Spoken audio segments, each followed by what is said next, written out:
সত্যিকার অর্থে মুক্ত গণমাধ্যমকে প্রতিষ্ঠায় রাষ্ট্রের লক্ষ্য হওয়া উচিত বলে মন্তব্য করেছেন স্থানীয় সরকার পল্লী উন্নয়ন মন্ত্রী মির্জা ফখরুল ইসলাম আলমগীর।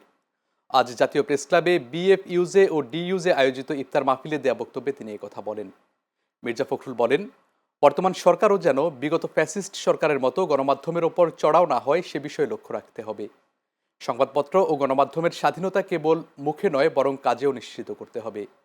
এ সময় তথ্য ও সম্প্রচার মন্ত্রী জহিরুদ্দিন স্বপন, সমাজ কল্যাণ ও মহিলা বিষয়ক মন্ত্রী ডাক্তার এজেডএম জাহিদ হোসেন, জামাতে ইসলামের সেক্রেটারি জেনারেল অধ্যাপক মিয়া গোলাম পরোয়ার সহ অন্যান্যরা উপস্থিত ছিলেন। আমার একটা কথা আমি সরাসরি কথা বলি, সেটা হচ্ছে যে আমরা যেন আবার সেই ফ্যাসিস্টদের মতোই সাংবাদিকদের উপরে চড়াও হয়ে না বসি।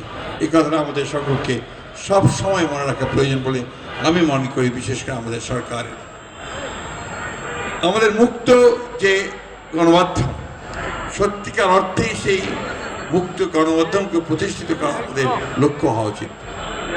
আগামীকাল একটি নতুন ইতিহাস রচিত হতে চলেছে। একটি সম্পূর্ণ নিরপেক্ষভাবে জনগণের সমর্থনের মধ্য দিয়ে জনগণের আস্থা নিয়ে একটি নতুন সরকার গড়তে হয়েছে। আগামীকাল সেই পার্লামেন্টের প্রথম অধিবেশন হতে চলেছে। আমরা সবাই, দেশের মানুষ সবাই আমরা আশা করে আছি যে এই পার্লামেন্টে আমাদের জন্য নতুন যে গণতন্ত্রের কথা আমরা চিন্তা করছি, আমরা যে চিন্তা করছি যে আমরা গণতন্ত্রকে প্রাতিষ্ঠানিক রূপ দেব, আমরা যে চিন্তা করছি আমরা সংসদকে